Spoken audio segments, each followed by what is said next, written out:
Mesdames, Messieurs, bonjour et bienvenue dans le bulletin d'information sur CLM TV. La section C'est le moment en Italie a tenu sa première réunion ce dimanche 11 septembre à Treviso. Cette première assemblée a permis à Jean-Baptiste Boro, le représentant de C'est le moment en Italie, de présenter le mouvement ressortissant burkinabé afin de mettre en place un bureau qui permettra à la diaspora burkinabé d'Italie de mieux fonctionner. Dans son intervention, Jean-Baptiste Boro a remercié le président fondateur Moumouni Pograwa pour sa confiance placée à toute la jeunesse de la diaspora burkinabé. Écoutons un extrait de son intervention.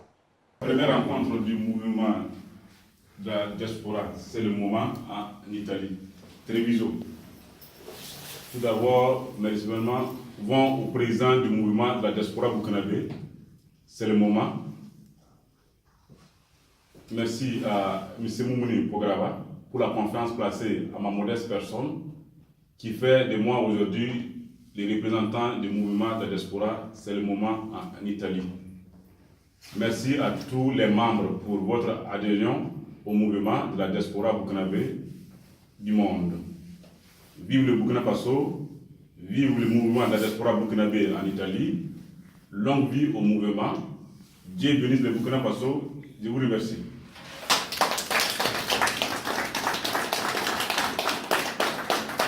Parlons éducation. Dans le cadre de la phase 2 du projet de construction d'infrastructures éducatives financé par le Japon, l'ambassadeur nippon, son Excellence Ikezaki Tamotsu, a remis au gouvernement burkinabé, par l'entremise du ministre de l'Éducation nationale et de l'alphabétisation, professeur Stanislas Waro, représentant le Premier ministre Paul Kaba-Thiébar, les clés de 20 nouveaux collèges d'enseignement général. C'était au cours d'une cérémonie d'inauguration au collège d'enseignement général de Kossiam dans l'arrondissement 7 de Ouagadougou ce lundi 12 novembre. Écoutons son intervention. La réalisation d'un établissement scolaire demeure un investissement de grande portée pour la jeunesse et est d'une importance inestimable pour l'avenir de notre pays. En soutenant l'éducation par cet investissement, c'est l'opportunité que le peuple japonais offre à de multiples Burkinabés, dirais-je, à de multiples enfants du Burkina Faso, d'acquérir des connaissances et des compétences nécessaires pour le développement harmonieux de notre pays. Ce projet qui vise l'accroissement de l'accès et l'amélioration de la qualité de l'éducation au Burkina a dans sa phase 1 construit 30 collèges d'enseignement généraux équipés dans 7 provinces du Burkina pour un coût estimé à 13 milliards et demi de francs CFA. Sur les deux phases cumulées, ce sont plus de 21 milliards de francs CFA mobilisés par le gouvernement du Japon pour 61 collèges à réaliser. Chers élèves, vous êtes aujourd'hui les principaux bénéficiaires de ces joyaux.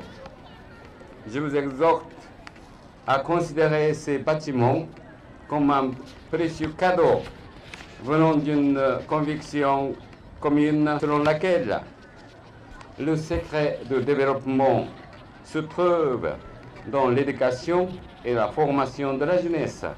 Rappelons que de 2009 à 2018, le Japon a en outre réalisé 1410 salles de classe au primaire, entrant dans le cadre de son engagement à accompagner le gouvernement burkinabé dans sa politique d'éradication des classes sous paillotes. En plus de ces infrastructures, il y a la construction déjà effective de l'ENEP de Dori et bientôt celle de Kaya, ainsi que le renforcement des capacités des agents du MENA et l'octroi de bourses d'études.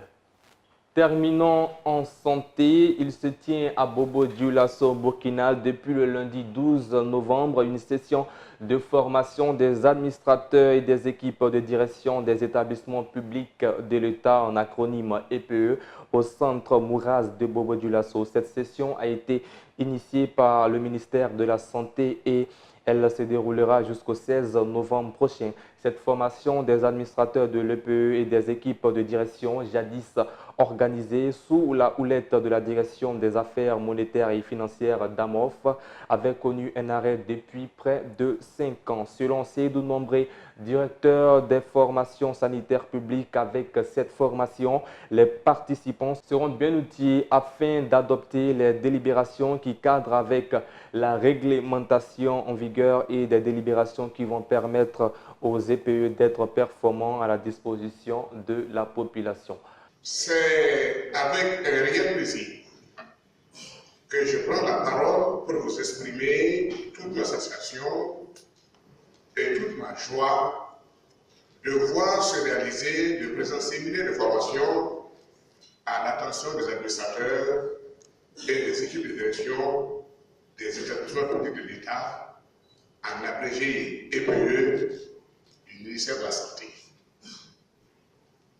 Cette formation, dont l'importance n'est plus à démontrer, vise à outiller prioritairement les administrateurs que vous êtes à l'administration de nos EPE au regard du rôle très important que vous êtes appelés à jouer dans le dispositif organisationnel de ces établissements.